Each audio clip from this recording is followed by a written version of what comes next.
அதை முடிவு பண்ணிக்கோங்க என்ன பண்ணணும் அப்படிங்கிறது. இது ஒன்று. ரெண்டாவது வந்து பார்த்தீங்க அப்படின்னு சொன்னால், கோபத்தில் பேசும் ஒரு வார்த்தை பல வருட உறவை இழக்கலாம் அப்படிங்கிறது இருக்கு. ஸோ பார்த்துக்கோங்க. அலுவலகத்தில் உங்களை பற்றி ஒரு தவறான புரிதல் உருவாக வாய்ப்பு இருக்கு. ஒரு வேலை செய்கிற இடத்துல உன்னை பற்றின ஒரு தவறான டெண்டன்சி கிளப்பி விட்டுக்கிட்டு இருக்காங்க. ஸோ கொஞ்சம் கவனமாக இருக்குது. வேலை கிடைக்காதவர்களுக்கு, முக்கியமாக பெண்களுக்கு கண்டிப்பாக முயற்சி எடுத்தால் வேலை கிடைக்கும். வேலை கிடைக்காம இருக்காது, கண்டிப்பாக கிடைக்கும். பழைய தவறை மீண்டும் செய்தால் அதனால பல பிரச்சனைகள் மீண்டும் வரும். ஒரு தப்பு செஞ்சுட்ட, அதே தப்பை நீ திரும்ப செய்யறன்னு சொன்னா உனக்கு திரும்ப பிரச்சனை வரும். ஸோ என்ன செய்யணுங்கிறத கொஞ்சம் பார்த்து செய். உறவினர்களுடன் சொத்து பணம் தொடர்பான வாக்குவாதத்தை தவிர்க்கவும்.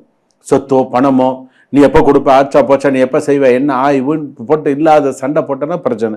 கொஞ்சம் பண விஷயத்தில் கொஞ்சம் பார்த்து. யாருக்கும் ஜாமீன் போடாதீர்கள், பின்னால் சிக்கல் உங்களுக்கே வரலாம். ஸோ இந்த வாரத்தில் அதெல்லாம் இருக்குது. சமூக ஊடகங்களில் யாருக்குமே வந்து பார்த்தீங்கன்னா தேவையில்லாத கருத்து பதிவு செய்யாதீர்கள்.